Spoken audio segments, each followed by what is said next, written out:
Alors, donc voilà, j'ai une histoire à vous raconter, je vais vous la lire. Donc, j'ai lu donc Politique et Immensité. Et puis, puisque c'est moi qui ouvre, et ça paraît évident pour beaucoup de gens ici, mais peut-être pas pour tout le monde. Par exemple, Noémie, est-ce que tu sais ce que ça veut dire immense ici dans le cas présent? Oui, tu le sais. Voilà, bon, il y a qui ne savent pas.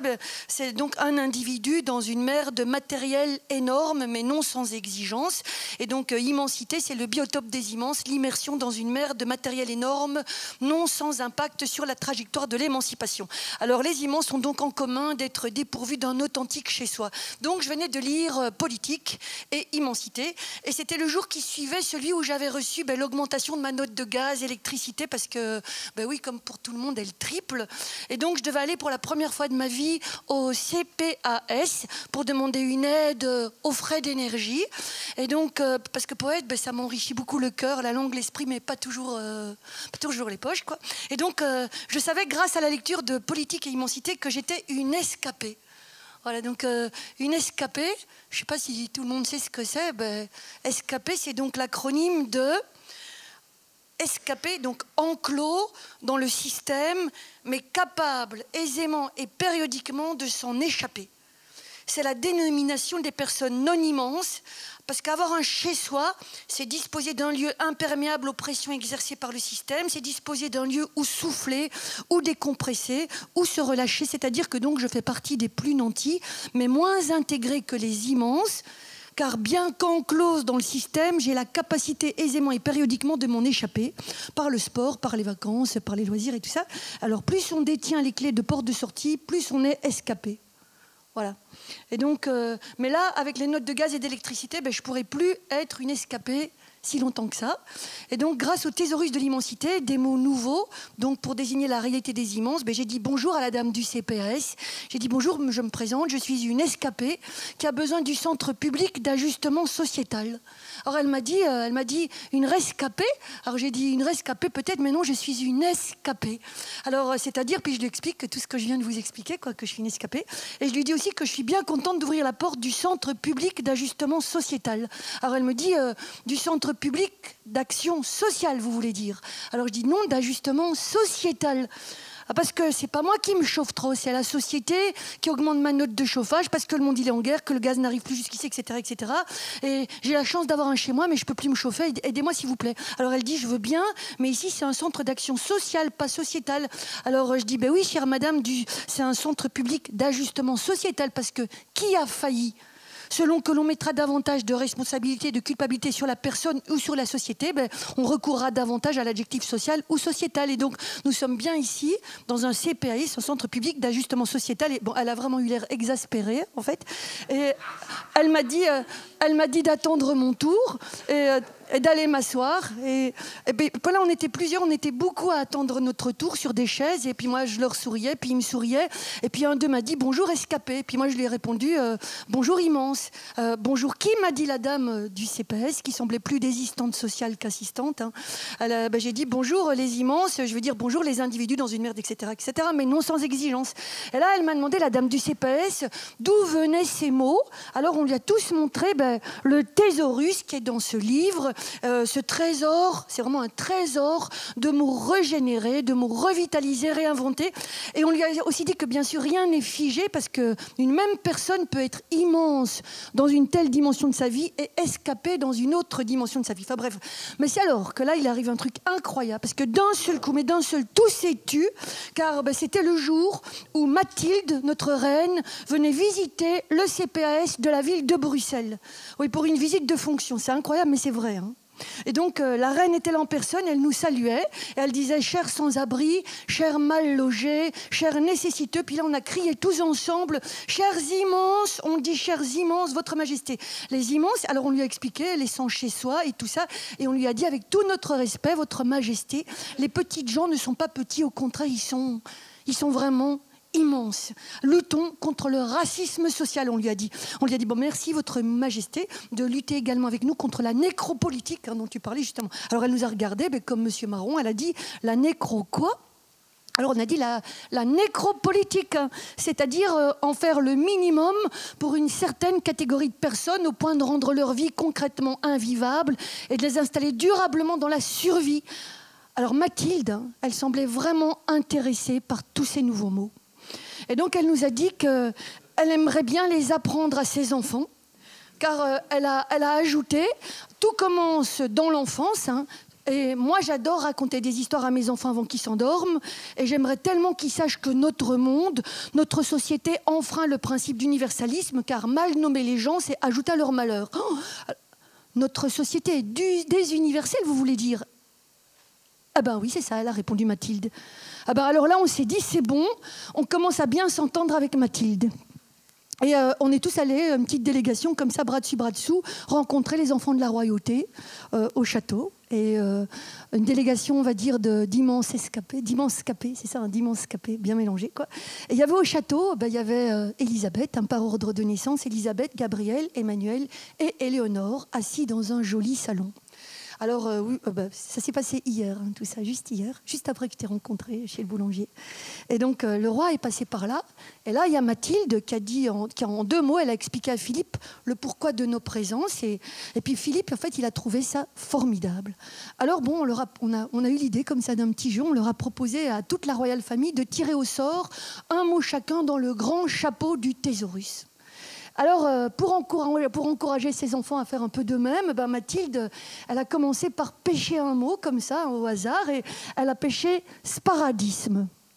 Sparadisme. Alors, elle nous a montré en riant un petit sparadrap qu'elle avait autour du pouce, hein, et puis elle a lu sparadisme, alors politique, privilégiant systématiquement les solutions temporaires au détriment des solutions structurelles. Elle a fait un drôle d'air, comme ça. Puis Élisabeth l'aînée, ensuite elle a pris la main et elle a crié « Nul partout, j'ai pêché nul partout en un mot. Hein, » donc nul partout, N-U-2-L-E, partout, tout ça attaché. Alors elle a lu « Nul partout » évoque le paradoxe de la personne, juridiquement inexistante car sans papier, mais qui multiplie par ailleurs les preuves d'existence officielle dans différents registres, numéro national, mutuelle, carte médicale, etc. Et puis c'est Éléonore, la cadette, qui trouvait ce jeu très amusant, puis elle a rigolé en lisant son mot, parce qu'elle a pêché sans chez journalisme. Sans chez journalisme.